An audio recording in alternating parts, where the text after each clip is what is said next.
We are joined now by Senator Roy Blunt, Republican of Missouri. Senator Blunt, thanks for joining us this morning. You just heard General Honore right there. He said it's time for Congress to pass this funding.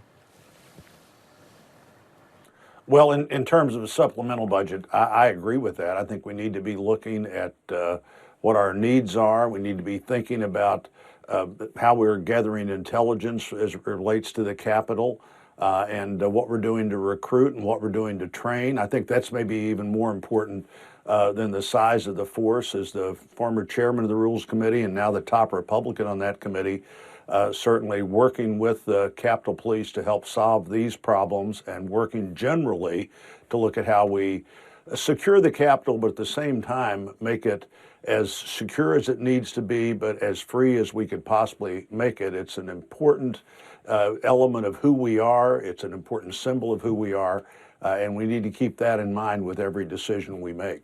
So no question, this permanent fencing still has to come down?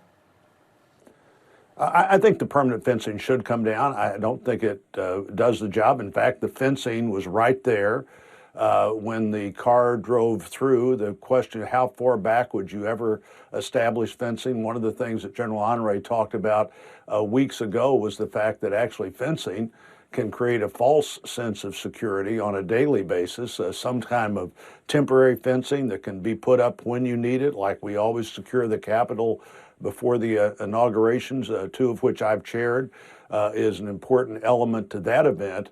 But I think it'd be a mistake for fencing to be a permanent part of the Capitol. The message we send is the wrong message. Frankly, we're probably preparing for the wrong thing. The idea that what happens next at the Capitol will be what happened last is almost certain not to be the case.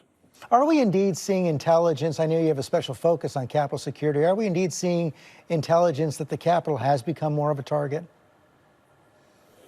Well, I think the Capitol's always been a target. It was a target, I'm sure, on 9/11. It has been a target over decades, and we need to be aware of that.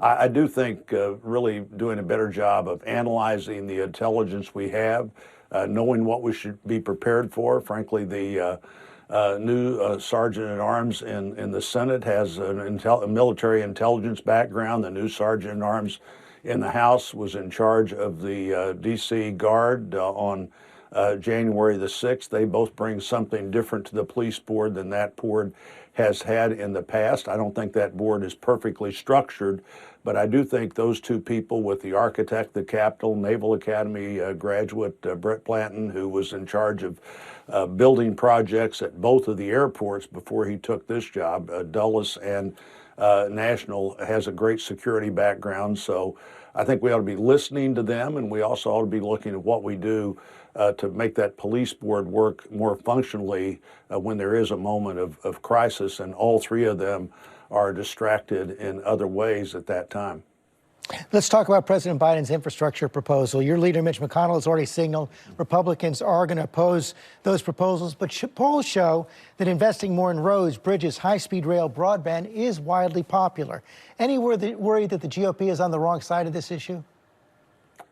Well, I'm actually for all of that. And if the proposal was to do just that, I don't think there'd be a problem with a bipartisan group of supporters for this package. I've reached out to the White House a couple of times now and said, you've got an easy bipartisan win here if you'll keep this package narrowly focused on infrastructure, and then the other 70 or so percent of the package that doesn't have very much to do with infrastructure. If you want to force that in a partisan way, you could still do that. Why would you pass up the opportunity here to focus on roads, bridges, what's happening underground as well as above the ground in infrastructure,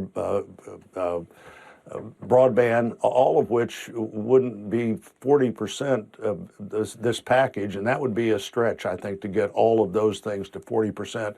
There's more in the package, George, for charging stations for electric vehicles, $174 billion, than there is for roads, bridges, and airports and ports. When people think about infrastructure, they're thinking about roads, bridges, ports, and airports. That's a very small part of what they're calling an infrastructure package that does so much more than infrastructure, that I understand the dynamic of taking a popular title and wrapping it around a big bill that it's a fairly small percentage of, but it's the difference in whether you'd have a bipartisan easy win or a very partisan, broad-based $2.25 trillion package. But that still leaves open the question of how to pay for it, which Republicans have also signaled they're against the tax increases, the corporate tax increase that President Biden is proposing, raising it back to 28%, which is still below where it was before President Trump's tax cuts. The stock market is booming now. Corporate profits are up. So isn't this a good time to invest in some of those profits in the future? And if not a corporate tax increase, then how would you pay for it?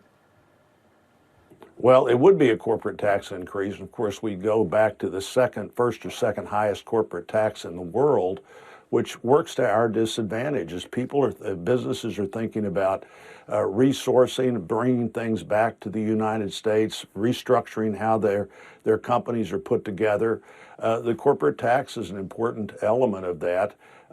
Every Republican in the Senate who was there in 2017 voted for the 2017 tax bill. To ask them to turn around and within less than 4 years turn that around is a very unlikely thing to happen. But again, if you went back to infrastructure and looked at the way we've traditionally financed the infrastructure of the country and added to that some public-private partnerships. I've introduced a bill with Senator Bennett in the past and Senator Warner in the past, a slightly different bill that would get us some new funding sources, figuring out how, if you're going to spend all this money on electric vehicles, which I think is part of the future, we need to figure out how electric vehicles pay for using the system, just like gas-powered vehicles have always paid for it with a gas tax. It's a system that you can figure out how that part of the system supports itself. And again, then you can have a bigger, different fight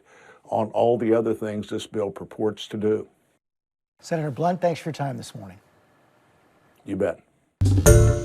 Hi, everyone. George Stephanopoulos here. Thanks for checking out the ABC News YouTube channel. If you'd like to get more videos, show highlights, and watch live event coverage, click on the right over here to subscribe to our channel. And don't forget to download the ABC News app for breaking news alerts. Thanks for watching.